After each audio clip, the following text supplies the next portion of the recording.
So I found her off the Bambino app. So Bambino, if you don't know, it's an app that you can find babysitters through. And they're vetted to a certain degree, and you have the ability to chat with them before you actually commit to using them as a babysitter. So I had found her through that, and then I ended up exchanging numbers with her, and we had spoken on WhatsApp before I'd used her. And she told me that she was an au pair in Herndon, so very close nearby. And yeah, so I ended up using her as an au pair, and she asked a lot of questions. She wanted to know, like, how do I put my son to sleep? Like, what kinds of things does he like to eat? Like, what do you like, things like that, like how to care for my son. She was very, um, yeah, like attentive in that way. Sure. So I trusted off that initial interaction. And yeah, so when I met her in person, I think it was around February of 2022.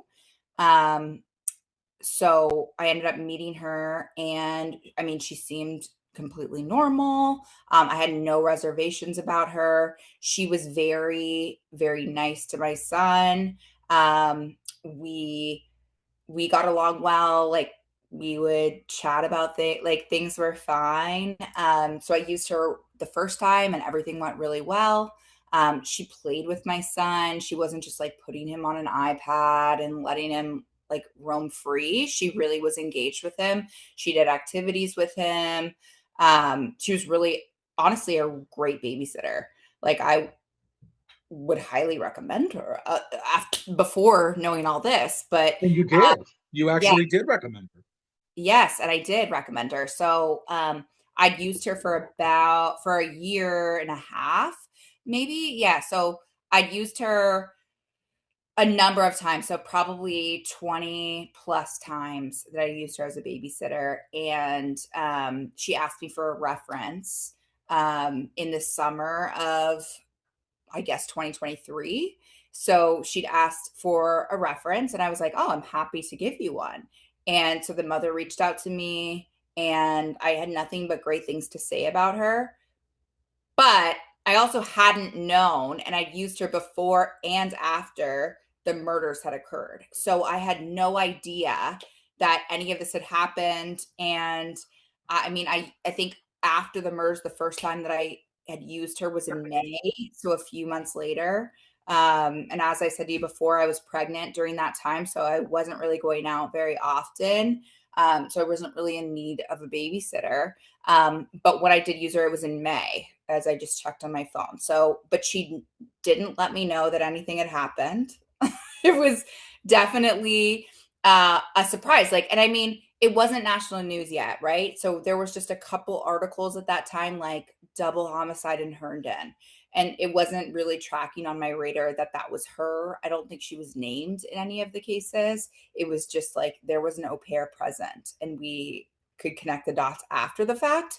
But during that time, there was no mention of her name. And even the woman that I recommended her to, she ran a criminal background check on her, and nothing had come up because she had never been officially arrested yet. So So yeah. So how did you find out eventually?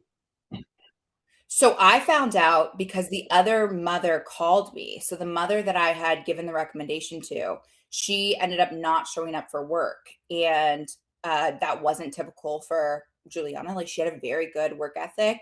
And she ended up calling the police. And the police um, let her know that Juliana had been arrested and was in custody. And so she called me randomly. And I answered, and I was like, "Oh, what's going on?" And she was like, "So I just want to let you know, like, mother to mother, that Juliana's been arrested." And I was like, in my head, I was thinking, "Oh, it must be something like very mundane, like nothing." I wasn't expecting it to be for murder. So when she said she was arrested for murder, I was obviously extremely concerned and very taken aback by Sure. what had happened. Sarah, what are your thoughts today? I mean, to know that this woman you've known for years now, who was in your home, watched your child, is now part of this double murder trial.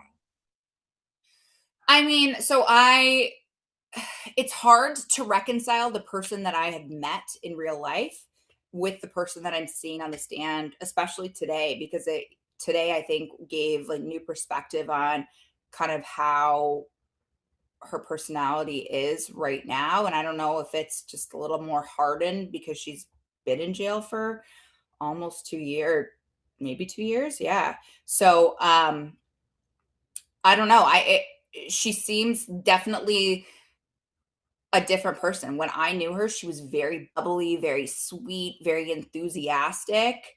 Um, but to know that I had someone in my home that was capable of this obviously doesn't sit well. It doesn't make me feel very good about my judge of character or something like that. But honestly, like I don't think I could have really done anything differently considering I met her, I I scoped her out. Sure. I had known her for a long You did time. everything right. Yeah. And I mean, Yeah. I have cameras in my house. There was nothing, anything her. I I scoped her out. Sure. I had known her for a long You did time. everything right. Yeah. And I mean, Yeah. I have cameras in my house. There was nothing, anything bad that ever happened with my child.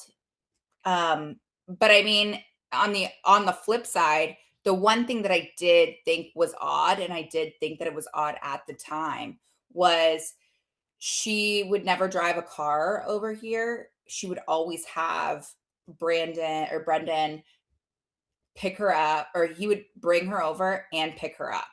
So And she you would saw him. You were certain that's who was dropping her off? saw his car, but I never saw like he never got out of the car. I would just like say goodbye to Juliana and she would leave, but he would be in the car outside waiting for her.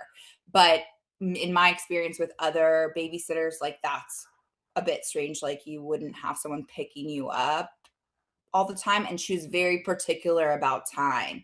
So you could never like be a little bit late because I think like she wanted to have some extra time probably with Brandon. I mean, that Sure. probably some time that they could spend together. Right. Just And I don't have any proof of that.